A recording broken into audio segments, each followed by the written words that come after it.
Pertanyaan sederhananya adalah gimana sih cara kita menghadapi itu? Saya juga lagi belajar, ini bukan kata saya ya, tapi saya coba merangkum dari beberapa hadis, dari beberapa ayat. Mudah-mudahan ini jadi semacam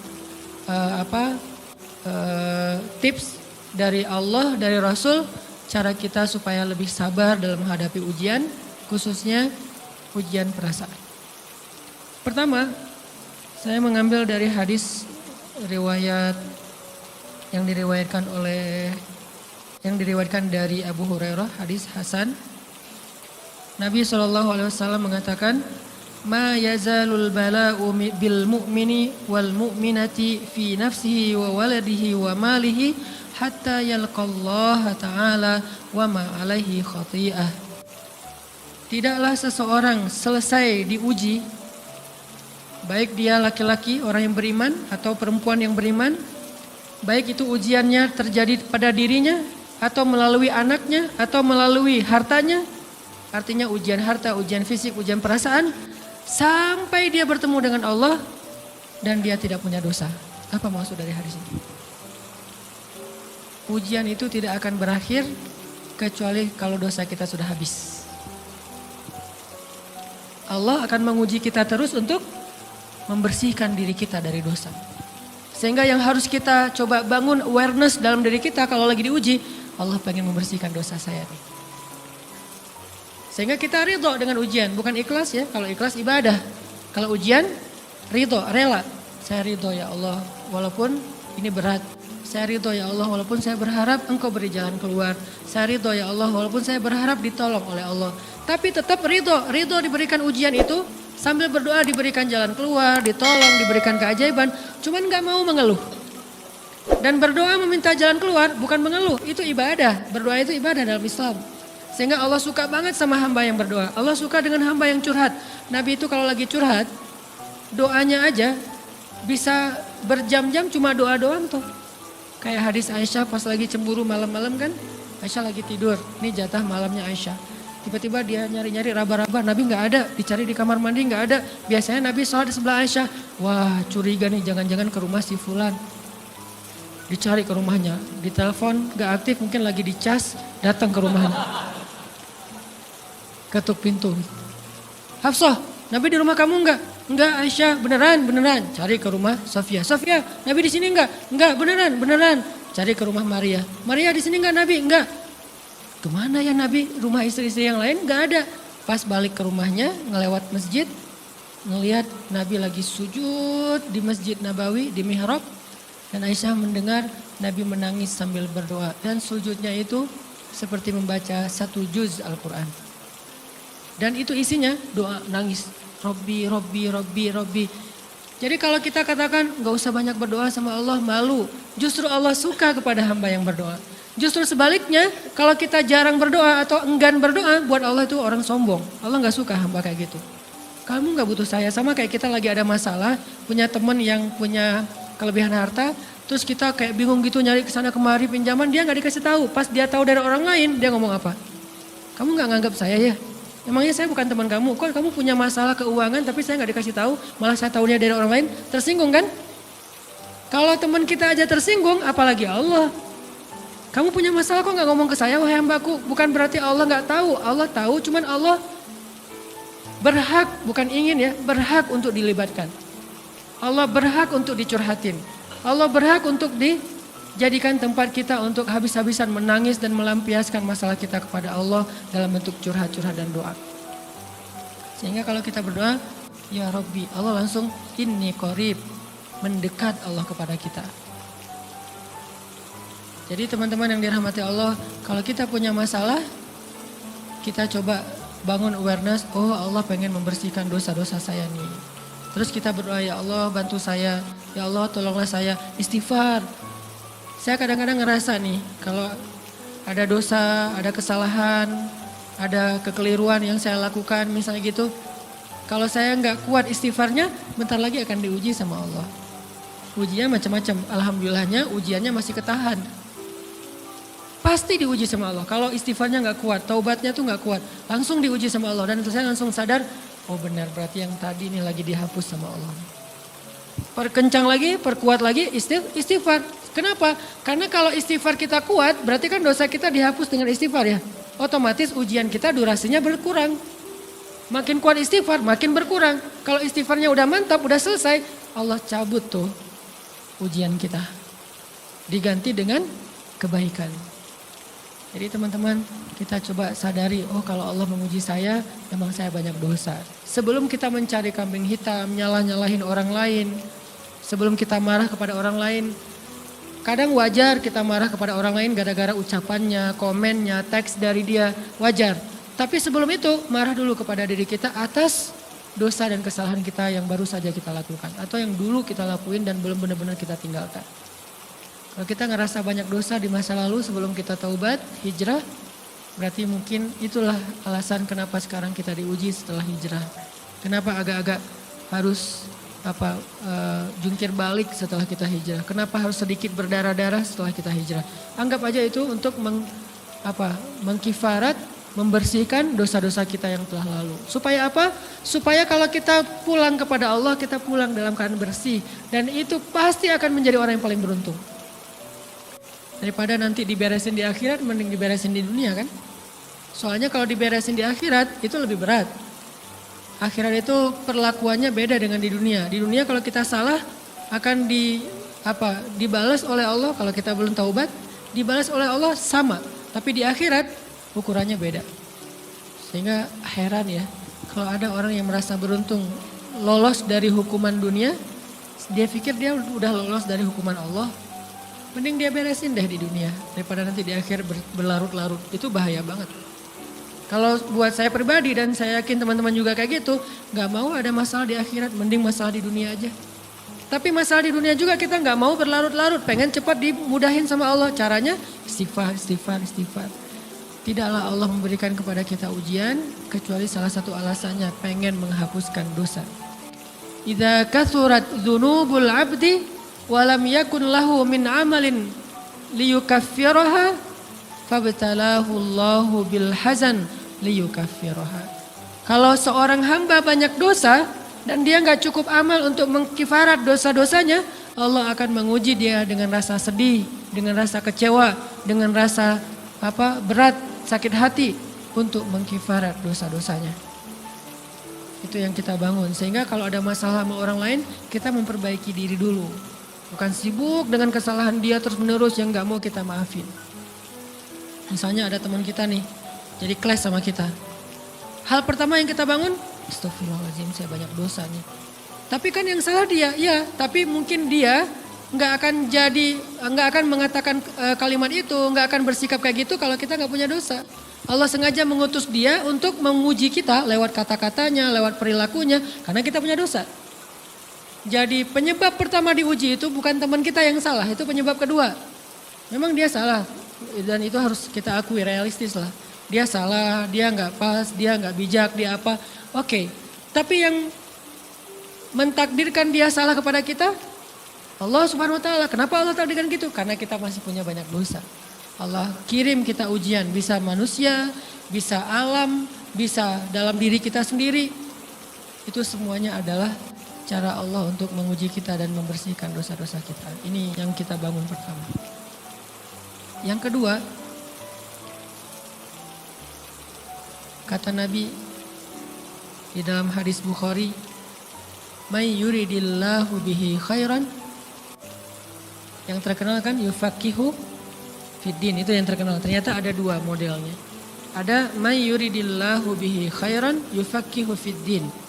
Siapa yang Allah pengen kasih dia kebaikan kebaikan, Allah akan buat dia mengerti halal dan haram. Itu berarti Allah sayang sama dia. Ini satu model hadis. Ada model yang kedua, mirip redaksinya. May yuridillahu bihi khairan yusib min. Hadis Bukhari. Siapa yang Allah pengen ngasih dia kebaikan, Allah uji. Hah? Kok gitu caranya? Ternyata kayak gitu rahasianya. May yuridillahu bihi khairan, may yuridillahu bihi khairan. Siapa yang Allah pengen ngasih dia kebaikan, Allah kasih dia musibah atau ujian. Kenapa bisa seperti itu Ustaz? Fa inna ma'al usri yusra, inna ma'al usri yusra. Seolah-olah Allah bilang di dalam ayat itu, kalau kalian mau dapat kemudahan, biasanya lewatnya kesusahan dulu. Kalau kalian pengen dapat keberuntungan, biasanya dapatnya kerugian dulu. Tapi keberuntungan dan kerugiannya pasti nggak sebanding. Keberuntungannya jauh lebih besar daripada kerugiannya. Kerugian itu kayak modal doang, DP. Jadi kalau kita mau dapat kejutan dari Allah, Allah kasih kita DP. DP-nya apa? Ujian. DP-nya musibah. DP-nya rasa nggak nyaman. Itu DP tuh. DP terhadap apa? DP dari Allah terhadap hadiah-hadiah besar yang Allah pengen ngasih ke kita setelahnya. Cuman banyak orang yang menolak DP ini. Sama kayak kita misalnya. Kalau kita mau ngasih dia hadiah, kita kasih dia kayak kejutan dulu. Dia lagi ulang tahun nih, disiram air dulu. Setelah itu dikasih hadiah-hadiah yang mahal. Rela gak disiram air demi hadiah? Rela, udah siramin lagi aja. Kalau setelahnya ada hadiah. Yang kita gak rela, kalau setelah disiram, disuruh bersih-bersih sendiri dan gak dikasih apa-apa, kan gak rela tuh. Berarti ini bab iman, yakin gak kalau Allah tetap ngasih hadiah? Kan sabar dan iman itu ternyata tahu aman, kembar. Kalau kita yakin Allah ngasih hadiah setelah ngasih kita DP ujian, ya kita akan sabar. Gak apa-apa deh, bentar lagi mau dikasih hadiah, digini-giniin juga gak masalah. Dibully, diapain sama Allah, biarin aja. Ya Allah saya sabar, kan bentar lagi mau dikasih hadiah nih. Ini masalah yakin. Tapi kalau kita gak yakin, apa sih maunya Allah gitu kan?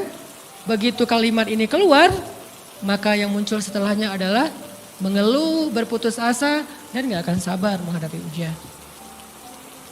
Ujian, kata Nabi, may yuridillahu bihi khairan, siapa yang Allah pengen kasih hadiah, siapa yang Allah pengen kasih kejutan, siapa yang Allah pengen kasih pertolongan, siapa yang Allah pengen kasih kebaikan, yusib min, Allah akan uji dia dulu. Ini sunnatullah. Sehingga kalau kita lagi diuji, yang kita lihat jangan ujiannya. Apa setelah itu? Gimana ngelihatnya Ustaz gak kelihatan? Dengan mata hati. Istafti qalbak, tanya kepada hatimu. Kelihatan gak? Dengan mata hati. Gimana ngelihat dengan mata hati? Dengan iman. Saya percaya Allah pasti ngasih kebaikan setelah ini. Orang Allah sendiri yang ngomong. Gak ada satu huruf pun di Al-Quran yang salah. Apalagi satu ayat. Apalagi dua ayat. Fa inna ma'al usri yusra. Ditegesin lagi. Inna ma'al usri yusra. Tapi usr dulu, baru yusr. Dikasih kesusahan sedikit, dikasih kemudahan yang banyak. Dikasih kesusahan sedikit, dikasih kemudahan yang banyak. Ini yang kita coba bangun tajdidul iman. Bangun memperbarui yakin. Sehingga ketika kita diuji, sedih, wajar. Mengaduh sedikit, bukan mengeluh ya. Kalau mengeluh kan nyalahin Allah. Kalau ngaduh, yang namanya orang dicubit kan, itu ngaduh. Tapi kalau, apa sih maunya Allah? Nah itu ngeluh. Antara mengaduh dengan mengeluh berbeda. Mengaduh, itu manusiawi. Sedih, itu manusiawi. Air mata, bahkan bukan hanya manusiawi, itu rahmat dari Allah. Orang yang gak bisa menangis itu yang bahaya. Kalau kita masih bisa menangis, berarti kita masih peka hatinya. Bukankah anak kecil paling sering menangis? Berarti hatinya peka. Siapa lagi selain anak kecil yang paling sering menangis? Cewek. Cowok itu emang gak punya perasaan, makanya jarang nangis. Cewek dikit-dikit nangis, jangan bilang, cemen banget sih nangis, cengeng apa. Enggak, karena dia perasaannya lebih peka dari kita. Itulah kenapa Allah menitipkan bayi kepada perempuan. Kalau dititipin ke laki-laki hancur.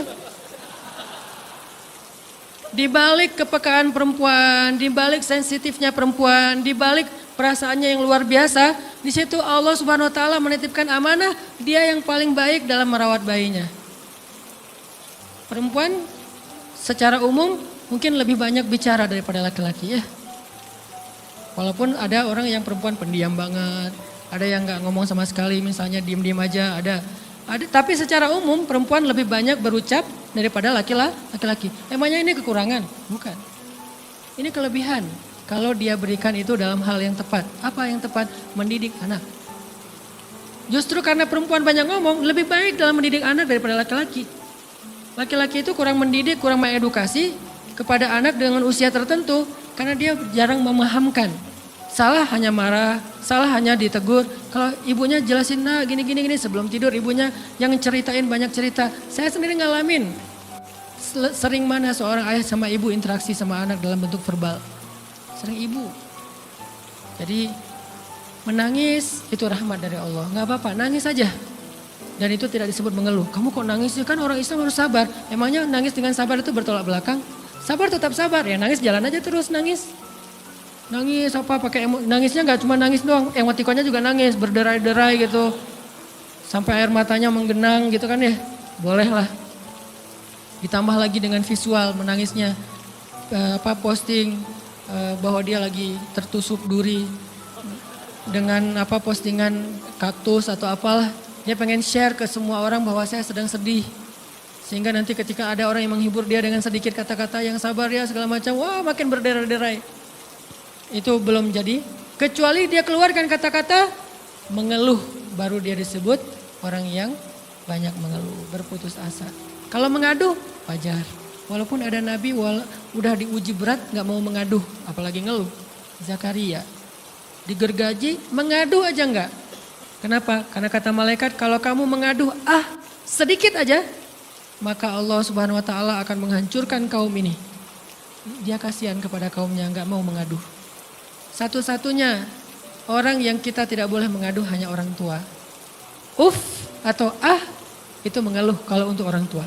Kalau yang lain enggak disebut mengeluh. Kalau ke teman, malas enggak apa-apa. Jangan sering-sering tapi. Apaan sih? Ke teman boleh. Tapi ke orang tua, saja itu bukan lagi mengadu, itu sudah mengeluh. Khusus untuk orang tua. Kalau di antara manusia. Kalau kepada Allah dan Rasul, pastinya lebih dari itu. Ketika kita diam saja, tidak langsung beranjak sami'na wa ata'na labbaik ya rabbi wa sa'daik, enggak memenuhi panggilan Allah, itu sudah disebut bagian dari kufur ingkar. Tapi minimal kita mungkin masih mengaduh, kita masih menangis, kita masih lelah, kita masih merasa lemah, setidaknya kita tidak mengeluh. Kenapa? Kita percaya Allah kalau mau ngasih hadiah kepada hambanya, DP-nya itu ujian. Dan yakinlah hadiahnya minimal 10 kali lipat lebih baik daripada ujian itu. Minimal, karena nggak ada amal soleh yang dibalas di bawah 10 kali lipat tuh nggak ada. Amal soleh, amal ya bukan niat. Amal yang udah kita kerjakan minimal dibalas 10 kali lipat. Minimal, maksimalnya bighairi hisab, tanpa batas. Bighairi hisab, tanpa batas. Ada yang 700 kali lipat kayak sedekah. Tapi tetap aja ayat sedekah di akhirnya ujung-ujungnya apa? Bighairi hisab juga kan? Berarti sedekah itu minimal dibalas 700 kali lipat minimal. Kalau kita yakin. Selalu syaratnya kalau kita yakin. Dan saya ngebuktiin itu banget. Saya pernah ngalamin lagi jalan-jalan di sebuah kota yang ada becak kayunya, becak sepeda gitu ya. Jalan terus saya bilang, Pak berapa ongkosnya? 20.000. Udah naik aja 20.000. Karena kita keliling-keliling kota, ternyata saya jadi kasihan sama dia 20.000. Kasihan kan 20.000 dibayar keliling kota walaupun pas mampir beberapa tempat mungkin dia dapat tips ya. Tapi saya nggak tega gitu, dia cerita tentang anaknya lagi sekolah apa segala macam, makin bikin baper kan. Pas selesai saya kasih dia 100.000. Dari 20.000 dikasih 100.000 karena kasihan. Dan saya yakin nggak mungkin sedekah itu sia-sia. Kan Nabi bersumpah kan, demi zat yang jiwaku di dalam genggamannya tidak berkurang harta karena sedekah. Demi Allah kata Nabi, nggak berkurang harta karena sedekah. Berkurang harta karena belanja? Ya.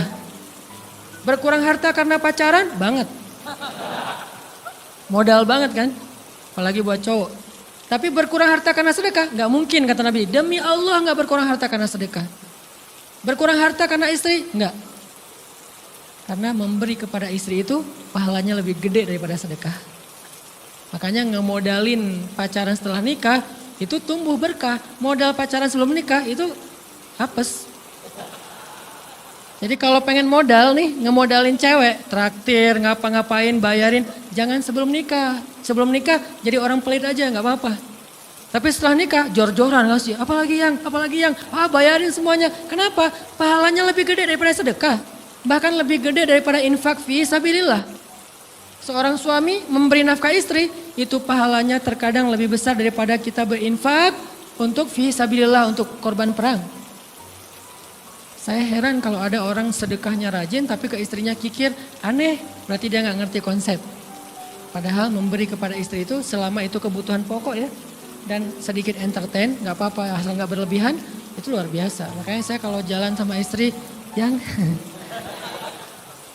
Yang mana? Itu yang Onit suka. Oh ya, Onit suka. Kasih aja. Kenapa? Minta ini. Kasih. Selama ada kan kenapa nggak dikasih kan ya? Nanti Allah ganti. Makin rajin kita ngebayarin istri kita, ngebelanjain istri kita, makin Allah ngasih yang kita nggak pernah duga-duga. Sampai istri kita cemburu sama kita. Kok kamu duitnya banyak banget sih? Kan gara-gara aku sering ngasih ke kamu. Ya udah sini lain lagi. Mau ditransfer berapa gitu kan ya? Saya ngasih 100.000 ke si bapak. Dan saya yakin teman-teman sedekahnya pasti lebih dari itu karena 100.000 saya sebut. Kalau 1 juta ke atas saya nggak mau nyebut, malu dong, ria ya.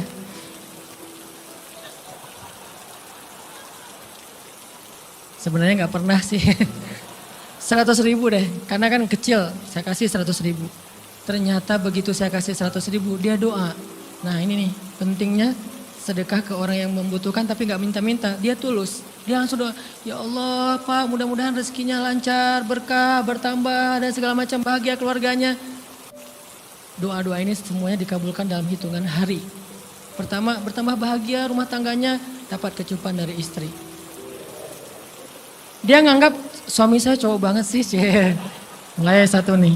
2, demi Allah selang 15 jam kalau nggak salah karena waktu itu malam, besok paginya ada orang yang ngejar-ngejar saya pengen ngasih hadiah. Ustadz saya pengen ketemu Ustadz. Maaf saya nggak bisa ketemu sekarang, lagi rush, lagi tight schedule gitu-gitulah, sok-sok gaya nggak jelas gitu ya. Terus Ustadz saya pengen banget ketemu, dia nggak ngomong pengen ketemu apa. Kalau dia bilang mau ngasih duit kan langsung saya prioritaskan kan ya. Berhubung dia nggak ngomong, ya udahlah saya sok-sok jual mahal gitu. Tapi yang namanya rezeki kan gimana kita tolak dia datang kan. Saya nolak. Pokoknya sebentar aja 5 menit nggak akan ganggu waktu Ustadz. Ya udah besok pagi ya pas breakfast gitu. Pakai gaya-gaya dikit breakfast. Pas breakfast, oh ya siap Ustaz, jam berapa? Jam 8, udah janjian jam 8. Mungkin orangnya nih dengar live streaming, Pak jazakumullah khair jaza. Makasih banyak, mudah-mudahan Allah tambahkan rezekinya. Terus beliau besok mau flight ke luar kota, jam 8, akhirnya ngubungin lagi malamnya, Pak Ustaz maaf gak bisa ketemu besok. Karena saya jam 8 itu jadwal terbang. Oh ya udah gak apa-apa, seneng dong saya gak jadi ketemu kan. Tahu gitu kan nyesel saya tuh, seneng. Besok pagi jam 6, Pak Ustadz, alhamdulillah ternyata penerbangan saya di-delay ke jam 11. Allah delay penerbangannya demi ngasih rezeki buat saya. Kan luar biasa kan? Ini hikmah kepedean saya, kegeeran kepada Allah gitu. Di-delay demi saya. Kan kadang-kadang GR ya di depan Allah ya. Robbi akroman kan gitu ayatnya. Allah memuliakan saya dengan istighfar tetap. Akhirnya saya bisa ketemu Ustadz. Saya nggak baca WA-nya. Terlambat baca, baru baca jam 8. Dia udah mulai agak putus asa. Kayaknya udah gak mungkin ketemu nih.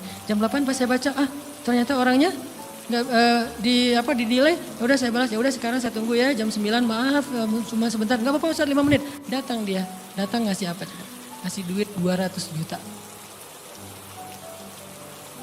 Demi Allah. Cuman berselang beberapa jam, saya tolak-tolak. Tahu gitu Pak, datang malam ini aja.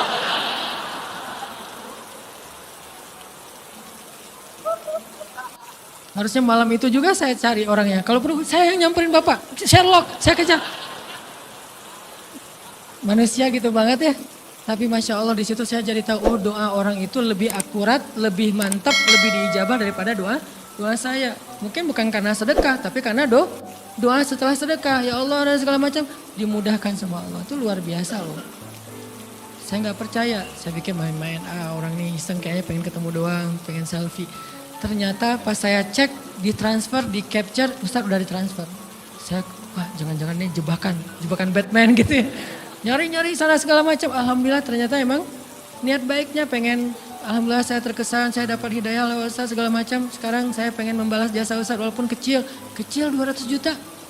Untung saya nggak kaget dan kemudian pingsan. Pak 200 juta, stroke kan ya bahaya. Lebih mahal dari 200 juta. Ini keajaiban ya teman-teman. Jadi kita tuh, saya kan sering bilang keajaiban itu terjadi tergantung tingkat iman. Bukan saya udah soleh banget enggak. Saya belajar terus untuk yakin deh sama Allah. Modal kita tuh kan gini sebetulnya kan. Duit kita tuh banyak loh teman-teman. Cuman gak disimpan di bank, gak disimpan di saku. Disimpannya di sisi Allah. Bedanya apa sih? Kenapa kita kalau disimpan di bank tenang? Saya lagi punya duit banyak dari 100 juta. Di mana? Di bank. Aman. Kenapa kalau disimpan di saku aman, tenang? Kenapa kalau disimpan Allah nggak tenang? Kenapa kalau disimpan di Allah kita bilang nggak punya duit? Ini kan gak fair sama Allah. Gak punya duit nih. Siapa bilang gak punya duit? Kan ada Allah. Tinggal minta sama Allah. Tapi gak ada wujudnya. Tapi kan ada janjinya. Bukankah janji Allah lebih kuat daripada wujud? Bukankah iman harusnya lebih mantap daripada sesuatu yang konkret yang kita lihat? Ada duitnya di sisi Allah. Kenapa gak dikasih? Karena kita belum butuh. Kalau kita yakin duit kita itu ada di Allah, tapi dikasihnya pas kita butuh. Begitu butuh ya Allah, langsung dikasih sama Allah. Itu banget benar-benar terjadi dalam kehidupan kita. Pasti kayak gitu. Tingkat tergantung kita yakin apa enggak. Nih, kalau Allah bilang, "May yuridillahu bihi khairan", Allah kalau pengen ngasih hadiah kepada seorang hamba, Allah kalau pengen ngasih kejutan kepada seorang hamba, yusib. Allah kasih dia ujian sedikit aja.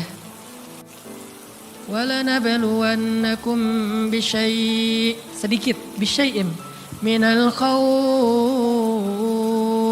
wal ju' wa naqsim minal amwal wal anfus wath thamarat wa basyiris sabirin. Kami uji sedikit aja dengan rasa lapar, dengan rasa takut, dengan sedikit kekurangan ini dan itu, sedikit. Tapi wabasyiris sabirin, sampaikan kejutan kepada orang yang bersabar. Sampaikan kejutan kepada orang bersabar. Jadi bisa dibilang kejutan-kejutan hidup kita itu munculnya dengan iman dan sabar. Dengan iman dan sabar. Iman artinya yakin, husnuzon sama Allah. Ana inda dhanni abdi bi. Aku tergantung prasangka hambaku kepadaku.